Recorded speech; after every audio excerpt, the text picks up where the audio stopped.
Okay, Rohitash, so let's start your snap for IC engine. Okay. And as you mentioned, you are preparing for IOCL. When is your interview? So Rohitash. data are not coming. Okay. So what you prepared in IC engine? Sir, I prepared a video lecture that, sir, by study, You stood watched the by sirs. marathon lecture. Hmm. Yeah, Hmm. your video lecture. So मेरे को difference बता. What is the difference between IC and EC engine? IC and EC engine के अंदर sir, IC engine combustion inside the engine, and in EC engine combustion take place outside the engine. That is the main difference. Because IC is internal combustion engine and EC is external combustion engine. External combustion gas turbine engine क्या is, होता है? Gas turbine जो turbo engine है ना आपका turbojet. yes sir. Jet engine सुना आपने? Sir, turbojet is sir, according to me, IC engine, because but inside, उसमें कंबशन तो आउटसाइड हो रहा है. सर उसके अंदर ही तो फ्यूल इंजेक्ट करते हैं, जो नई टेक्नोलॉजी आई है उसके अंदर. मुझे नॉलेज नहीं सर एक्चुअली में इतना ज्यादा इसके बारे ओके. तो मेरे को बता सकते हो what are the advantages of IC engine over EC engine? में. सर आईसी इंजन की एफिशिएंसी ईसी इंजन से बेटर होती है, क्योंकि उसके अंदर टेम्प जो हीट सप्लाई होती है वो हायर टेम्परेचर पे होती है कंपेरेटिवली ईसी इंजन की, और इसकी एफिशिएंसी भी ज्यादा अच्छी होती है आईसी इंजन की ईसी इंजन से. ये सर मेन बेनिफिट है. और आईसी इंजन में जनरली हम रेसिप्रोकेटिंग मैकेनिज्म यूज करते हैं, और इसी इंजन के अंदर आई सर्कुलर मतलब जो होती है इंग्लिश में, सर अभी मैं नाम याद नहीं कर पा रहा हूं, तो नहीं ऐसा तो नहीं वो है, मैं लेकिन हमारे पास स्टीम इंजन है. स्टीम इंजन भी तो एक्सटर्नल कंबशन होता है and that is reciprocating. So both generally both can I be said rotary, general both can be rotary as well as reciprocating. रोट. Okay, Rohitash, can you tell me some of the air standard cycle assumptions? Air standard cycle में हम sir first तो ideal gas मानते हैं उसको. उसके अलावा sir actually में जब टेम्परेचर बढ़ता है तो सीपी सीवी ये भी इंक्रीज होते हैं, पर हम इनको भी कांस्टेंट मानते हैं.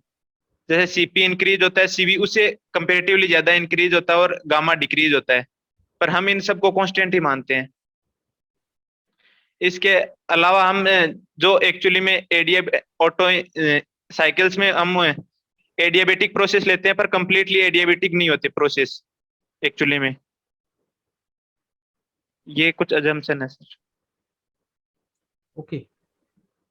तो आप मेरे को वाल्व टाइमिंग डायग्राम बना सकते हो for a 4 stroke petrol engine? कौन सा valve timing diagram. Timing diagram? Valve timing diagram. You need to draw the valve timing diagram for 4-stroke petrol engine.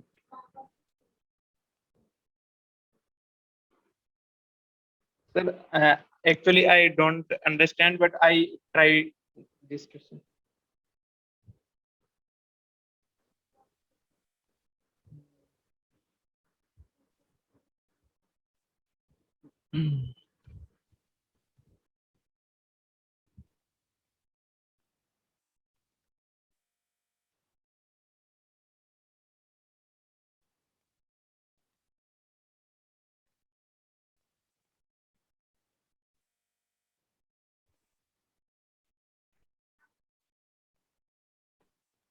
Yes, Rohitash. Sorry, sir. Actually, I Don't know the not valve timing know diagram. the diagram. Huh? No, sorry, sir. I all time. Okay. What is firing order, Rohitash? Firing order is generally I remember 1 3 2 4 cylinder order in order. No, what is firing? Just please first tell me what is firing order. Firing order is when for cylinder many cylinders are, then we adjust so the balance is better. So on the crank not produce any thrust, so adjust the cylinders in that arrangement, so they can produce less thrust and more power give. And firing order, I think that अच्छा, ये जो world timing diagram आप जो बनाने की कोशिश कर रहे थे, इसमें एक हम वाल्व ओवरलैप शो करते हैं, वाल्व ओवरलैप। सॉरी सर, इसके बारे में तो नहीं सुना। अच्छा, you heard about injection advance? No sorry sir. अच्छा, can you tell me something about the knocking phenomena of knocking, how knocking takes place in SI engine? ऐसा ऐसा इंजन के अंदर सर एक्चुअली में जो हम स्पार्क के थ्रू फायर करते हैं, तो जब फ्यूल बर्न होना शुरू होता है, और इसके अलावा अपोजिट साइड से पिस्टन हेड की तरफ से भी फायर बर्न होती है। टेम्परेचर बढ़ने की वजह से वो इग्नाइट हो जाती है, जिसकी वजह से फ्लेम फ्रंट स्ट्राइक करते हैं, और जिसकी वजह से नॉकिंग होती है, जिसकी वजह से एफिशिएंसी कम होती है, और इंजन भी वॉइस वाइब्रेशन और साउंड प्रोड्यूस करता है। How we can avoid knocking in SI engine? Sir actually में नॉकिंग ऐसा इंजन में लास्ट के टाइम पे होती है, जब स्ट्रोक कंप्लीट होने वाला होता है। तो हम एक तो सर एज ए ड्राइवर हम हाई गियर यूज कर सकते हैं with low throttle valve open. तो उसकी वजह से जो टेम्परेचर होगा उसका उस सिलेंडर का कम रखने की कोशिश करेंगे, जिसकी वजह से जो सामने की फ्लेम फ्रंट जनरेट होती है वो ना हो। और एक लास्ट में अगर टेम्परेचर कम रहेगा, तो जब तक फ्लेम फ्रंट जनरेट होगी तब तक कंप्लीटली फ्यूल बर्न हो चुका होगा। तो ये कुछ तरीके हम यूज कर सकते हैं। अच्छा, इंजन की स्पीड का क्या फर्क पड़ता है नोकिंग पे एसआई में? ऐसा में सर स्पीड ज्यादा होती है तो कम होती है नॉकिंग एक्चुअली। Why? क्यों? क्योंकि सर पिस्टन जल्दी मूव करता है, तो जो हीट है या टेम्परेचर है वो इतना ज्यादा इनके जल्दी सप्लाई होता रहता है, और जिसकी वजह से टेम्परेचर अंदर इतना ज्यादा नहीं हो पाता, जिसकी वजह से कम जो बर्निंग होती है वो कम होती है पिस्टन हेड की तरफ से। Yovitas, you are aware about the blending in petrol, like we are mixing some methanol, ethanol in petrol.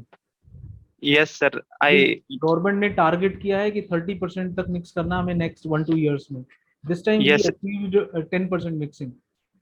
Yes sir. क्यों मिक्स गैस करना है? What is the advantage of gas mixing those methanol ethanol in petrol fuel, diesel? Sir advantage तो sir I think petrol and diesel are limited amount, so and they are also the costly, so I think one advantage is, and another is less costly fuel.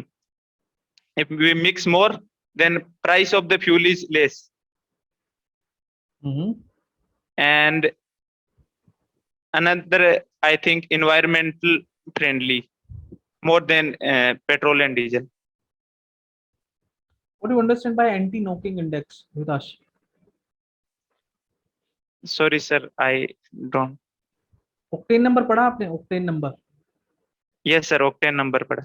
बताओ, इस octane बताओ क्या होता है?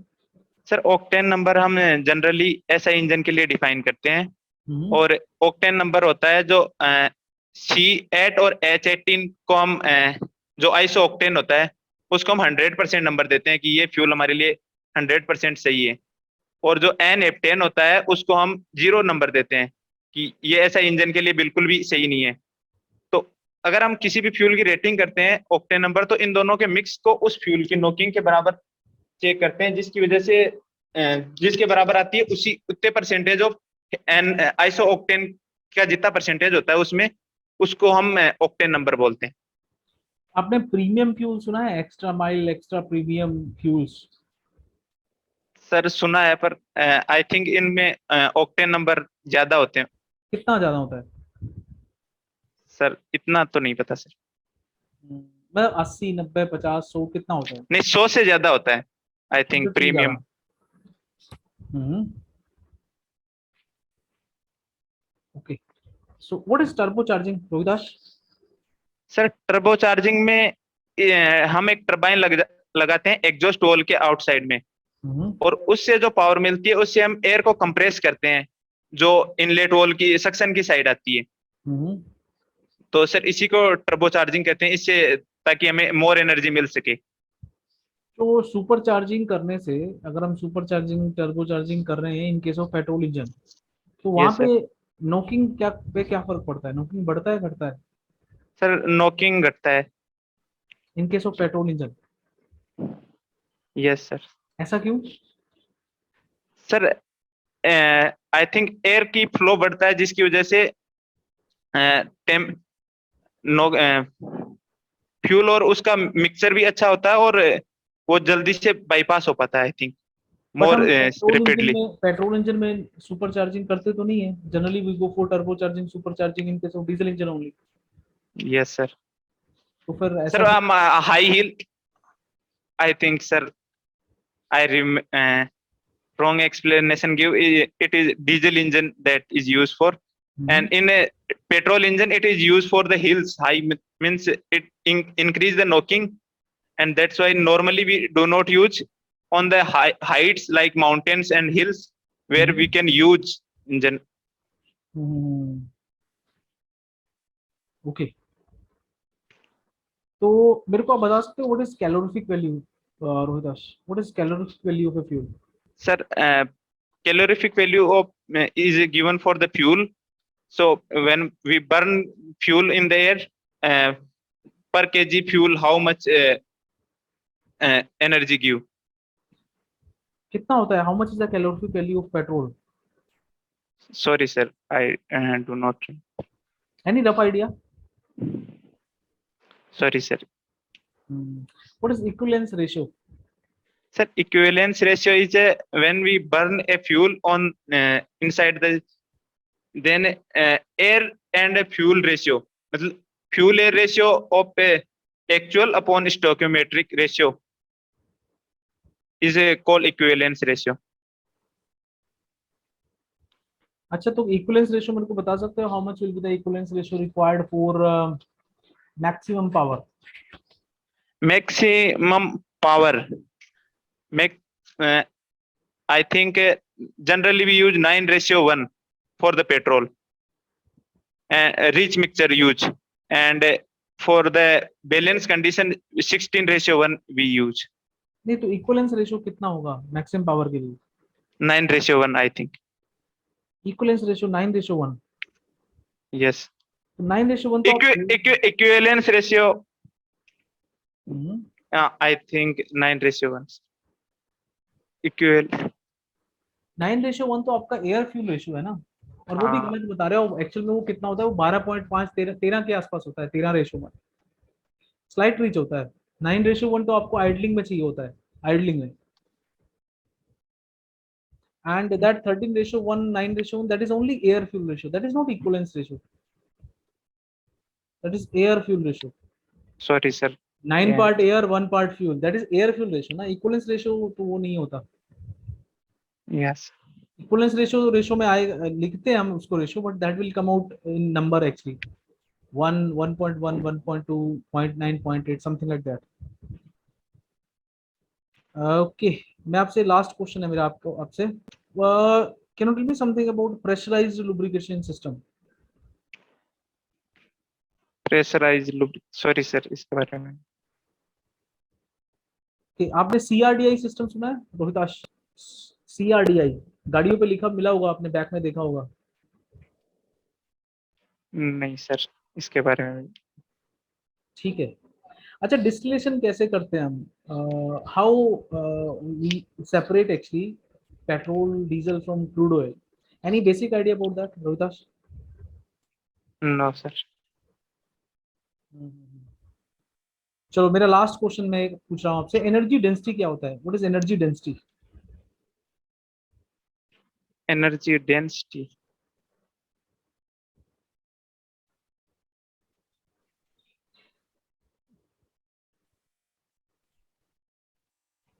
Sorry sir अभी तो कोई बात रिमेम्बर नहीं, नहीं। ठीक है। ठीक है रोहिताश, अभी मैं आपको फीडबैक दे देता हूँ, ठीक है। देखो, अभी मेरे को ऐसा लग रहा है आपने सिर्फ वही पढ़ा है जो मेन जो करिकुलम हमारा गेट में रहता है ना, बट इंटरव्यूअर तो कहीं से भी पूछ सकता है। वो आपसे पूछ सकता है कि ये जो प्रीमियम फ्यूल होते हैं क्या होते हैं, नॉर्मल फ्यूल में कितना ऑक्टेन नंबर होता है, कैसे ऑक्टेन नंबर मेजर करते हैं, क्या ऐड हाँ, कर सकते हैं पेट्रोल में to improve its anti knocking tendency, ठीक है। मैंने तो सर अभी वो वीडियो है ना योरपीडिया वाला वही देखा, और तो मुझे मटेरियल इसके बारे में ज्यादा मिला नहीं, तो मैं तो थोड़ा इस थोड़ा सा मैंने टेक्स्ट ट्राई बुक की। रेफर करो। देखो वो क्या होता है, एक स्टैंडर्ड है, ठीक है, आप उसको देख सकते हो, रेफर करना चाहिए। because you will get very good understanding actually of the subject after watching those marathon classes. But ऐसा तो नहीं है कि वो सिर्फ वही है सब कुछ, उससे अलग भी क्वेश्चन तो बहुत सारे बन सकते हैं, ठीक है। Yes sir. तो वो थोड़ा सा आपको मेहनत करनी पड़ेगी, अभी आपने आंसर नहीं किए, बहुत इफेक्टिवली आप आंसर नहीं कर पा रहे। चलो आपका पहला स्टेप है, डिलीवरी का मैं समझ सकता हूँ। एक तो आपका जो यस। वर्ड सिलेक्शन है ना वो बहुत अच्छा नहीं है। ओके। जो टेक्निकल वर्ड्स आपको हाईलाइट करने हैं ना उनको बहुत अच्छे से पिक करना है आपको। हाँ सर, इसी मैं वो थोड़ी मेरी वीक कम्युनिकेशन स्किल्स इतनी अच्छी नहीं है, तो हाँ इसीलिए मैं स्नैप्स पे हाँ, तो ज्यादा लगाओ ध्यान दे रहा स्नैप, हूँ। लगाओ वो लगाओ, प्रैक्टिस करोगे तो उससे इंप्रूव हो जाएगा। अभी टाइम है आपके पास, टेक्निकल ओके नॉलेज है आपका, क्योंकि I think you scored well in the GATE, तो आपने जरूरी सर। चीजों को बहुत अच्छे से पढ़ा है। Yes sir. और अभी मेहनत करोगे तो आप इसको क्रैक कर पाओगे। बट इंटरव्यू को सीरियसली लेना है, ऐसा नहीं लेना कि यस ठीक है जैसे गेट में अभी मैंने अच्छा किया तो मैं इसमें भी कर दूंगा, ऐसा नहीं होता। इंटरव्यू के लिए ओके आपको सर। अलग से पढ़ना पड़ेगा, है ना। मैराथन क्लास देखो, टेक्स्ट बुक रेफर करो, और ओके सर। थोड़ा फ्यूल के बारे में अच्छे से पढ़ के आओ, डिस्टिलेशन कैसे करते हैं, क्या है फ्यूल का properties, characteristic, important properties, octane, cetane number, turbo charging, ये सारा पढ़ के आओ। आज थोड़ा सा क्लियर नहीं था, आप मिक्स कर रहे थे आप टर्बो चार्जिंग सुपर चार्जिंग को, है ना। आपने डीजल वाला मिक्स कर दिया कि डीजल में तो नॉकिंग टेंडेंसी कम हो जाएगा। तो अभी ठीक ठाक है Rohitash, this time I cannot say कि you are very much ready for your final interview. Okay Rohitash, ठीक है अब बोलो।